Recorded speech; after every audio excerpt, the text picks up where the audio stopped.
Welcome to that so easy. तो मैंने बताया था कि मैं 365 डेज 365 कंसेप्ट क्लियर करने वाला हूँ। तो आज का कंसेप्ट है एनारोबिक रेस्पिरेशन। क्या है एनारोबिक रेस्पिरेशन? बड़ा ही इजी सा टॉपिक है, पर हम डायग्राम वाइज सीख लेंगे।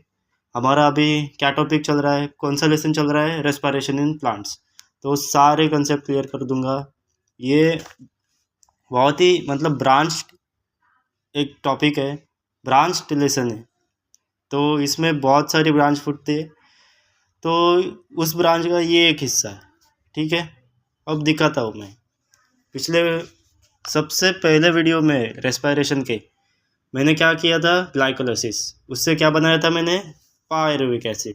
तो ग्लाइकोलाइसिस से क्या बनना? Pyruvic acid. उसमें हमें कितने एटीपी मिले थे? 2 एटीपी। कितने एटीपी यूटिलाइज हुए थे? तो 2 एटीपी। इससे कितने NADP कितने, NADH2 कितने मिले थे?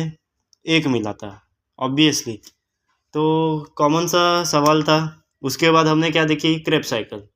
क्रेब्स साइकिल में हमने क्या सीखा कि हम कैसे एसिटाइल कोएंजाइम को लेके और ऑक्जेलिक एसिटिक एसिड को लेके सिट्रिक एसिड बनाते हैं। और पूरी की पूरी प्रोसेस देखी हमने कपल रिएक्शन देखी, कैसे FADH2 मिलते हैं, कैसे NADH2 मिलते हैं, कितने ATP बाहर निकलते हैं, किधर से CO2 निकलता है, कित GDP में कैसे कन्वर्ट होता है, फिर GTP में कैसे कन्वर्ट होता है, उसके बाद ADP ATP में कन्वर्ट होता है। ये सब देखा था। ठीक है, आगे आते हैं एनारोबिक रेस्पिरेशन। अब ये एक इंटरेस्टिंग चीज़ है कि बहुत ही इजी से टॉपिक है, फिर सिर्फ हम डायग्राम से ही देख लेंगे। ठीक है, अब ये है ग्लूकोज से बन रहा है पायरुविक एसिड। ठीक है, हम देख रहे हैं कि पायरुविक एसिड से क्या बन रहा है। ठीक है, ग्लूकोज से पायरुविक एसिड बना दिया। अब इससे क्या बनेगा, ये क्यों बनाया है? ठीक है, तो ये इसका हमने यूज़ किया था क्रेब्स साइकिल में। ठीक है, अब और एक चीज़ दिखाता हूँ। देखिए, बड़े इंटरेस्टिंग है। ये जो लिखा हुआ है, ये सब ये डायग्राम है। मैं सब बात कर रहा हूँ, वही लिखा है ये सब।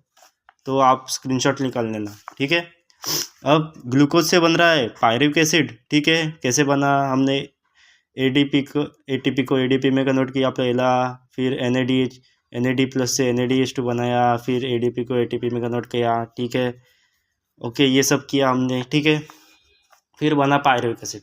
अब पायरुविक एसिड से बनेगा एसिटाइल कोएंजाइम, वो जो क्रेब साइकिल में बनाया था ना, पहले लिया था एसिटाइल कोएंजाइम।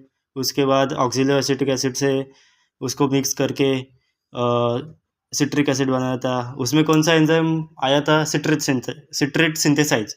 ठीक है, तो ये सब बातें हैं। ठीक है, पायरुविक एसिड से पहले तो बनेगा लैक्टिक एसिड।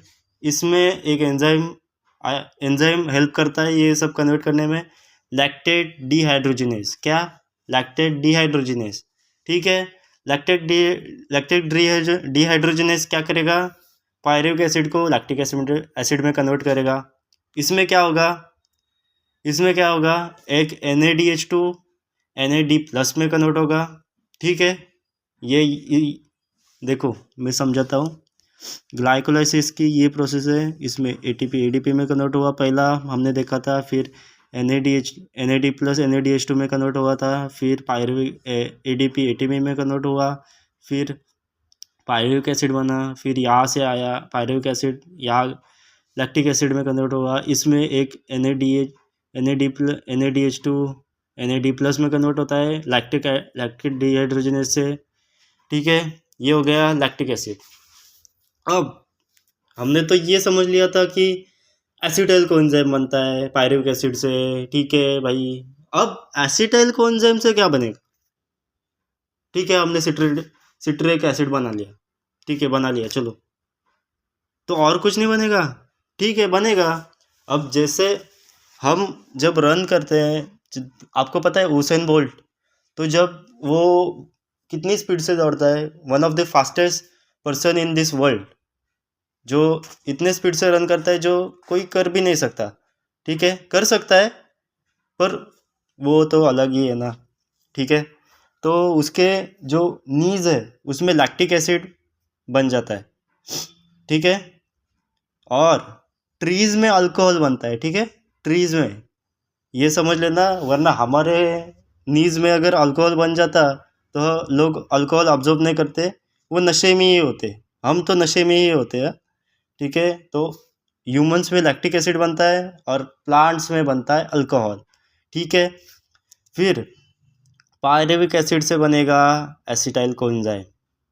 इसमें क्या, ये जो प्रोसेस है वो ह्यूमंस के लिए है, हाँ, और ये जो प्रोसेस है वो प्लांट्स के लिए, ठीक है।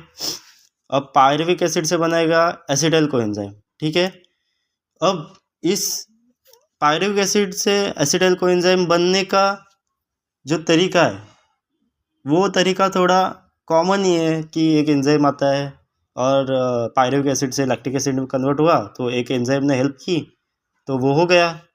तो इसमें भी सेम ही है, एक एंजाइम आ रहा है pyruvate dehydrogen D carboxylase sorry, तो ये क्या करता है, पायरुविक एसिड को एसिटाइल कोएंजाइम में कन्वर्ट करता है, ठीक है।